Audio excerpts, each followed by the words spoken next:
श्री राधा कृष्णाय नमो नमः। सर्वबीज स्वरूप सर्वाधार परात्पर राधाधार भगवान श्री कृष्ण के चरण कमलों में हम सबका सादर प्रणाम। आप सभी भक्त वैष्णव सज्जन श्रोतागणों को भी मेरा सादर नमस्कार। राधापति भगवान श्री कृष्ण की इच्छा से आज मैं आपको एक ऐसी कथा संवाद को पढ़कर सुनाने वाला हूँ जिसे आप समस्त वेद पुराणों और अति गूढ़ से भी गूढ़ दिव्य ज्ञान का सारभूत समझे। यह कथा कोई कथा नहीं अपितु साक्षात वेद पुराणों की परम सत्य अमृतवाणी है। इस दिव्य ज्ञान का प्रतिपादन श्री नारद पंचरात में हुआ है। इसी ग्रंथ से हमने श्री नारद जी के कैलाश में गुरु भगवान शंकर से श्री कृष्ण मंत्र की दीक्षा की कथा को भी सुना है। इसके आगे के अध्याय में श्री नारद जी के चरित्र का उल्लेख है तथा जिज्ञासा पूर्वक सुखदेव जी व्यास जी मुनि से पूछते हैं कि ब्रह्मा के पुत्र श्री नारद महाज्ञानी समस्त वेद विदों में श्रेष्ठ गरिष्ठ और वरिष्ठ होते हुए भी ज्ञानहीन कैसे हुए, और फिर भगवान श्री शंकर से श्री कृष्ण की मंत्र की दीक्षा क्यों ली। यह प्रश्न सुनकर व्यासदेव जी श्री नारद के पूर्व जन्म की कथा सुनाते हैं, जहाँ सर्वप्रथम नारद अपने पिता ब्रह्मा से समस्त ज्ञानों को अर्जित करते हैं और ब्रह्मा जी उन्हें आदेश देते हैं कि वे संसार बसाए और विवाह करें। इस बात पर नारद जी उन्हें नीति युक्त वचनों से बतलाते हैं कि जीवन का एकमात्र उद्देश्य श्री कृष्ण भक्ति और उनकी प्राप्ति है, जिसे उन्होंने अपना जीवन का एकमात्र उद्देश्य बना लिया है। इस पर ब्रह्मा जी क्रोधित हो जाते हैं और शाप देते हुए कहते हैं कि नारद तुम 50 पत्नियों वाले उपबहन नामक गंधर्व बन जाओ और भोग विलास में डूब जाओ। फिर सहस्त्र वर्षों के बाद शूद्र बनकर जन्म लोगे। फिर वैष्णवों के संसर्ग और प्रसाद से विष्णु की माया से विमोहित होकर तत्पश्चात भगवान के श्रेष्ठ भक्त बनोगे। इस पर नारद मुनि ने भी क्रोध में आकर पिता ब्रह्मा को समस्त जगत में अपूज्य होने का शाप दे दिया। काल के प्रभाव से ब्रह्मा जी अपनी ही कन्या पे मोहित हो जाते हैं और उसके पीछे भागते हैं। फिर स्वयं लज्जित होकर शरीर त्याग कर नवीन शरीर अपनाते हैं। आज की कथा में हम सुनेंगे कि किस प्रकार से पुष्कर तीर्थ पे समस्त देवी देवताओं के सम्मुख ब्रह्मा जी उपबहन गंधर्व को, जो पूजने में ब्रह्मा के पुत्र नारद थे, उनका आह्वान करते हैं और उपबहन पुष्पक की उस सभा में पहुंचकर ब्रह्मा जी के सम्मुख नतमस्तक हो जाते हैं। फिर ब्रह्मा जी आग्रह कहते हैं कि वे उपबहन उन्हें श्री कृष्ण लीलाओं का रास महोत्सव करें और गान करें। आज की पूरी कथा नारद पंचरात के 4 अध्यायों का सार है, इसलिए लंबी है और इसे आप ध्यानपूर्वक श्रवण करें। कथा के प्रथम भाग में हम श्रवण करेंगे कि किस प्रकार ब्रह्मा जी भगवान श्री कृष्ण के कीर्तन और वैष्णवों का महत्व बतलाते हैं। आगे उपबहन के द्वारा की गई भगवान श्री कृष्ण की स्तुति और स्वयं भगवान श्री कृष्ण द्वारा भक्त वैष्णवों की महिमा का गुणगान का भी श्रवण करेंगे। कथा कुछ इस प्रकार से प्रारंभ होती है, जहां ब्रह्मा जी उस उत्तम सभा में उपबहन से कहते हैं। ब्रह्मा जी बोले, हे वत्स, तुम वीणा ध्वनि से समन्वित और श्री कृष्ण रस से पूरित संगीत सभी देवताओं और मुनिंद्रों को सुनाओ। गोपियों का वस्त्रहरण, परम रास महोत्सव, गोपियों के साथ जल क्रीड़ा तथा श्रीहरि के अन्न संकीर्तन करो। श्री कृष्ण का कीर्तन श्रोता और वक्ता को उनकी 7 पीढ़ियों सहित श्रुति मात्र से पवित्र कर देता है। हे वत्स, जहाँ पर भी उनके नाम और गुण का कीर्तन होता है, वहाँ सभी तीर्थ पुण्य और मंगल उपस्थित हो जाते हैं। उनके कीर्तन की ध्वनि को सुनकर सभी पातक दूर से ही उसी प्रकार भाग जाते हैं जैसे वैनते को देखकर सर्प भाग जाते हैं। वदन सफल है, धन्य है, यशस्वी है और हर प्रकार से मंगलमय है जब श्री कृष्ण का कीर्तन होता है। ऐसे स्थान पर आयु का क्षय नहीं होता। संकीर्तन को सुनकर जो वैष्णव नृत्य करते हैं, उनके पैरों के धूल के स्पर्श से तत्काल वसुंधरा पवित्र हो जाती है। जिस स्थान पर परमात्मा श्री कृष्ण का कीर्तन होता है, वह स्थान मृतकों को मुक्ति देने वाला तीर्थ हो जाता है। वहाँ पाप नहीं टिकते तथा पुण्य सुस्थिर हो जाते हैं। ऐसा स्थान तपस्वियों और व्रतियों तथा व्रतों और तपस्याओं का स्थल बन जाता है। पापियों के देह में 3 प्रकार के पाप विद्यमान हैं, जो महापाप, उपपाप और अतिपाप के नाम से जाने जाते हैं। जो विप्र, भिक्षु, यति, ब्रह्मचारी, स्त्री और वैष्णवों का हंता है, उसे महापातक कहा गया है।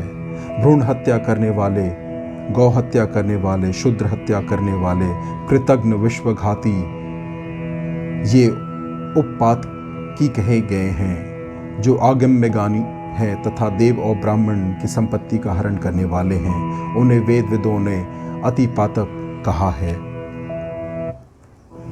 श्री कृष्ण के संकीर्तन, ध्यान और उनके मंत्र गहन से अहो, जो 3 प्रकार के पापी बताए गए हैं, वे सभी अपने पातकों से मुक्त हो जाते हैं। तप तथा यज्ञ करने वाला पवित्र हो जाता है, तीर्थ में स्नान करने वाला पवित्र हो जाता है, व्रत करने वाला पवित्र होता है, भिक्षु तथा यति पवित्र होते हैं, ब्रह्मचारी, वानप्रस्थी तथा तपस्वी पवित्र होते हैं, अग्नि परम पवित्र होता है तथा जल भी अत्यंत पवित्र होता है। किंतु ये सभी वैष्णवों की पवित्रता की 16वीं कला के बराबर भी नहीं ठहरते। जो नित्य प्रति विष्णु के पादुक का उच्चिष्ट खाते हैं तथा जो नित्य शालग्राम शिला का दर्शन और उसका पूजन करते हैं, वे हरिभक्त भारत में जीवन मुक्त तथा धन्य हैं। वे पग पग पर अश्वमेघ का फल निश्चित रूप से प्राप्त करते हैं। तीनों लोकों में वे किसी से भी पराजित नहीं होते। उनके चरण रथ से तीर्थ तथा वसुंधरा दोनों ही पवित्र हो जाते हैं। उनके दर्शन स्पर्शन की देव तथा मुनिगण भी इच्छा करते हैं। उनके जन्म मात्र से सहस्त्र पुरुष पवित्र हो जाते हैं। यूँ कहकर ब्रह्मा जी चुप हो गए। देव तथा मुनिगण भी यह सब सुनकर आश्चर्य मगन हो गए। इसके बाद वेद व्यास जी बोले, गंधर्वराज उपबहन ने भगवान की आज्ञा से कृष्ण रासलीला महोत्सव का संगीत गाया। सुसम तालमन तथा सुंदर तान सहित और मधुर वीणा, मृदंग, मुरुज की ध्वनियों से समन्वित संगीत सुनाई पड़ने लगा। समयोचित रागिनी युक्त राग और सुंदर मूषण युक्त माधुर मन को हर्षित कर रहा था। उत्तम वेद युक्त नृत्य के कारण रुचिर विचित्र नाट्य तथा अभिनय युक्त और हाथों के तालों सहित लोकानुराग के कारण संगीत और भी उत्तम सुनाई दे रहा था, जिसे सुनकर देवता, मुनि तथा स्त्रियां बार बार मूर्छा तथा चेतना को प्राप्त हुए। गोपियों के चीरहरण, गोपियों के विलाप, उन्हें वस्त्र, सम्मान तथा वरदान देना, कात्यायनी व्रत, ब्राह्मण पत्नियों के भोजन, महेंद्र के दर्प तथा पूजादि के भंजन, गोवर्धन पर्वत की पूजा तथा श्री वृंदावन के संगीत में वर्णन को सभी लोगों ने पुनः पुनः सुना तथा पुनः पुनः मूर्छा और चेतना को प्राप्त हुए। प्रसन्न होकर ब्रह्मा, शिव, पार्वती, धर्म, गणेश, कार्तिकेय आदि सबों ने उपबहन को विशिष्ट भेंट से सम्मानित किया और आगे की कथा सुनाने के लिए आदेश दिया। किंतु उपबहन प्रेमवश मूर्छित हो गए और उनका राग बिगड़ गया तथा ताल भंग हो गया और फिर ब्रह्मा जी इस पर क्रोधित हो गए, जिसे देखकर उपबहन भयभीत हो गए और उन्होंने अपने रक्षा के लिए भगवान श्री कृष्ण को स्मरण किया। स्मरण मात्र से उसने आकाश में अनेक तेज को देखा। उस तेज को देखकर देवगण चित्रलिखित मूर्तियों के समान स्तंभित हो गए। सभी अग्नि शांत हो गई। मुनि यह देखकर आश्चर्यचकित हो गए कि श्रीहरि का स्मरण मात्र भी कितना अभयदायक, सुखदायक और विघ्न विनाशक है। उस सुखदायक और सुंदर तेज को उस समय देवों, मुनियों, स्त्रियों, गंधर्वों तथा सभी अन्य लोगों ने देखा। वह तेज घने कोहरे के समान करोड़ों चंद्रमाओं की किरणों की प्रभा से युक्त 1 योजन विस्तृत, स्निग्ध और सुमनोहर था। उस तेज के भीतर सबने एक उत्तम रथ को देखा जो विस्तृण और 1 करोड़ धनुष के बराबर ऊंचा था। वह 1 सहस्त्र श्वेत अश्व तथा 1 सहस्त्र ही चक्रों से युक्त था।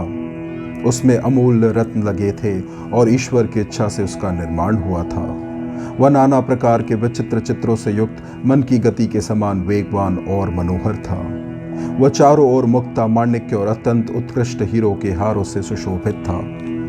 उसके भीतर 1 लाख रत्न दर्पण और 3 लाख चामर तथा शुद्ध वस्त्रों की 3 लाख झंडियां और ध्वज आदि लगे थे। 3 करोड़ अत्यंत उज्ज्वल और सुंदर क्रीड़ा मंदिर, परिजात, मंदार तथा मालती के सुंदर पुष्पों के 3 लाख मालाएं उसकी शोभा वृद्धि कर रही थी। इस प्रकार का रथ देखने के बाद उन लोगों ने रथ के मध्य कोष्ठ में पीतवर्ण से सुशोभित, रत्न केयूर वलय और रत्न मंजीर से भूषित, रत्न कुंडलों के उज्ज्वल गंडस्थल वाले मुस्कुराते हुए प्रसन्न मुख, चंदोनक्षित सर्वांग, मालती माला से मंडित कौस्तुभ मनीन्द्र से विभूषित गंडस्थल वाले पर प्रधान परम परमात्मा ईश्वर राधा वक्षस्थलित किशोर श्याम सुंदर भगवान श्री कृष्ण को देखा, जो ब्रह्मा ईश और शेष से स्तुत थे। वेदानुरचनीय स्वेच्छा में अनीश्वर नित्य निर्गुण ज्योति रूप सनातन प्रकृति से परे ईशान भक्तानुग्रह कातर कोटि कंदर्प लावण लीलाधाम मनोहर मयूर पंखवर वंशीधर और परम अद्भुत रूप को देखकर ब्रह्मा गणेश शेष शंभु अन्य मुनिजन तथा देवता स्तुति करने लगे। भगवान को देखकर उपवर्ण ने भी भयभीत होकर भगवान श्री कृष्ण की स्तुति की। उन्होंने कहा, नूतन मेघ के श्याम के समान श्याम पीत रेशमी वस्त्र धारण किए हुए सानंद सुंदर शुद्ध प्रकृति से परे श्री कृष्ण को मैं नमस्कार करता हूँ, जो राधेश राधिका प्राण वल्लभ वल्ली सुत राधा सेवित पदाब्ज राधा वक्ष स्थलित राधानुआग राधिकेष्ट राधाधार भवधार तथा सर्वधार है, उन्हें मैं नमस्कार करता हूँ। राधा के हृदय कमल में निरंतर वास करने वाले शुभ राधा सहचर निरंतर राधा ज्ञाप परिपालक जन सनातन शुद्ध भगवान को योग के सिद्ध योगी जन तथा सिद्धेश्वर ध्यान करते हैं, उन शुद्ध सबल भगवान का मैं ध्यान करता हूँ। ब्रह्मा ईश शेष तथा सनातन विनिर्गुण ब्रह्म निर्लीप निरी परमात्मा ईश्वर नित्य सत्य परम भगवान सनातन सृष्टि के आदिभूत परात्पर सनातन भगवान का सेवन करते हैं, जो नाना अवतारों के बीच सर्व कारण वेदों से अभेद वेद बीज वेदों के कारण के भी कारण है। योगी जन उन्हें सनातन भगवान को प्राप्त होते हैं। इस प्रकार कहकर गंधर्व पृथ्वी पर दंडवत गिर पड़ा और परात्पर देवों के देव को भूमि पर दंडवत प्रणाम किया। स्तोत्र के पश्चात गंधर्व उपवर्ण उस ब्रह्म सभा में सनातन भगवान से बोले, हे कृष्ण, मैं इस समय सभी देवों द्वारा अभिषिक्त हो चुका हूँ। देवताओं के कारण देवों का अग्निपुंज मेरु पर्वत के समान प्रदीप्त हो उठा है और इस समय आपके चले जाने के बाद वह मुझे भस्म कर देगा। हे जगन्नाथ, अतएव आप मेरी रक्षा करें, आप ही मेरा उद्धार करने में समर्थ हैं। लीला मात्र से हिरण्याक्ष नामक महादैत्य को मारकर आपने ही अंशावतार शूकर के द्वारा पूर्व समय में पृथ्वी का उद्धार किया था। ब्रह्मा द्वारा पूजित आपके चरण कमलों में मैं शरणागत हो रहा हूँ। देवों की अग्नि से मुझे भयकांत अनाथ की आप रक्षा करें नाथ, रक्षा करें।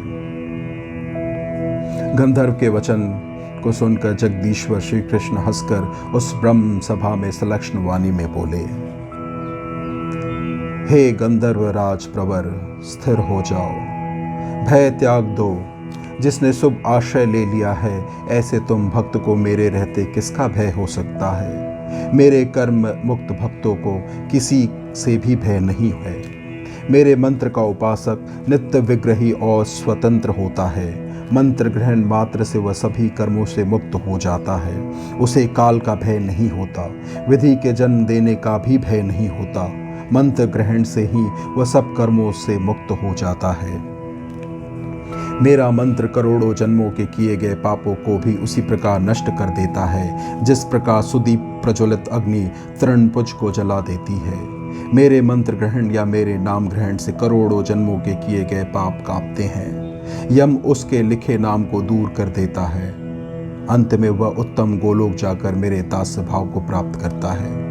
आयु पर्यंत वह स्वतंत्र मुक्त कुंजर के समान भ्रमण करता है। उससे पाप उसी प्रकार भाग जाते हैं जिस प्रकार वैनतेय को देखकर सर्प भाग जाते हैं। उसके पदराज से वसुंधरा पवित्र हो जाती है। दूर से देखते ही वह सभी तीर्थों को पवित्र कर देता है। हे गायक, वायु पवित्र है, अग्नि पवित्र है, जल तथा तुलसी दल पवित्र है, गंगा आदि तीर्थ पवित्र है, सुशीला धर्मिष्ठा सुवत्रा प्रतिव्रता स्त्री पवित्र है, परंतु मेरा भक्त इन सब में भी सदा सर्वोत्तम और पवित्र है। हे सुत, मेरे मंत्र को उपासकों का तीर्थ स्थान व्रत, श्राद्ध, दान तथा पूजन वैसा ही है जैसे चर्वित वस्तु का चर्वन, अर्थात निरर्थक है। तीर्थ भक्ति से पवित्र होते हैं, किंतु वैष्णव स्वतः पवित्र होता है। तंत्र तथा दान व्यर्थ है, श्राद्ध भी निष्फल है। श्राद्धकर्ता द्वारा 3 पीढ़ियों की श्राद्ध करना निरर्थक है। 100 पुरुषों को भोजन कराना भी व्यर्थ है, क्योंकि श्राद्ध वस्तु को कौन खाता है। कुछ लोग ये कहते हैं कि पितृलोक के लिए ही श्राद्ध किया जाता है, किंतु यह भी प्रमाणों के विरुद्ध है। मात्रमाश्रय तो मेरे मंत्र के ग्रहण मात्र से ही संतुष्ट हो जाते हैं। हे वत्स, उनका शुभ आशीर्वाद उसी प्रकार कर्म भोग के लिए नहीं होता जिस प्रकार देव के प्रभाव से भी पका हुआ अन्न अंकुरित नहीं होता। मैं स्वयं उनके कर्मों का मूल को साक्षात नष्ट कर देता हूँ। जो मेरे मंत्र की उपासना नहीं करते, केवल वही कर्मों के फल का भोग करते हैं। मैं स्वयं ही पुरुष को अपना मंत्र प्रदान करता हूँ। दूसरे के द्वारा मंत्र दिलाकर मैं ही भक्त को मुक्त कराता हूँ। पूर्व समय में मैंने मृत्युंजय को अपना मंत्र दिया था। शुद्ध सत्व गुण युक्त मृत्युंजय को गोलोक में यह मंत्र दिया था। पुनः सनत कुमार को, धर्म को, ब्रह्मा को, कपिल को, शेष को, महामती गणेश को, नारायण ऋषि को, धीमान धर्म पुत्र को मंत्र दिया गया। पुनः जिसके रोमों में संपूर्ण विश्व स्थित है, उन विष्णु को, काल के अधिष्ठात देवता उन सर्वांतक यम को, उपेंद्र को, काम को, भृगु को, अंगिरा को, सरस्वती को, पद्मा को और हे पुत्र वर्जा के तट पर राधा को, सावित्री को, विष्णु माया को तथा पार्षदों को भी मैंने ये मंत्र दिया है। तुम्हें मंत्र क्यों नहीं दिया, उसका कारण सुनो। ब्रह्मा के वाक्य के पालन के कारण तुम शूद्र योनि में जन्म लोगे। इस प्रकार तुम्हें यह सब बता दिया गया है। हे वत्स, अब तुम सुखपूर्वक जाओ। 12 वर्ष के बाद तुम शूद्र योनि में देवता से जन्म लोगे। फिर 5 वर्ष के भीतर ही एक ब्राह्मण से मेरे मंत्र को पाकर 10 वर्ष बाद शरीर छोड़कर ब्रह्मा के पुत्र होगे। तब मेरे मंत्र को तुम शंभु के मुख से प्राप्त करोगे। इस प्रकार कहकर सर्व आत्मा श्री कृष्ण वही अंतर्धान हो गए। हे पुत्र, तब स्त्रियों के साथ वह गंधर्व चला गया। इस प्रकार से यह आज की उत्तम कथा यहीं समाप्त होती है। आशा करता हूँ कि इसे श्रवण करके आपके हृदय में प्रभु प्रेम की असीम उत्कंठा जाग उठी होगी और आप भी हर्ष रोमांच से प्रफुल्लित हो गए होंगे। अपना बहुमूल्य समय देने के लिए आपको कोटि कोटि प्रणाम। त्रुटियों और गलतियों के लिए क्षमा प्रार्थी हूँ। श्री राधा कृष्णाय नमो नमः।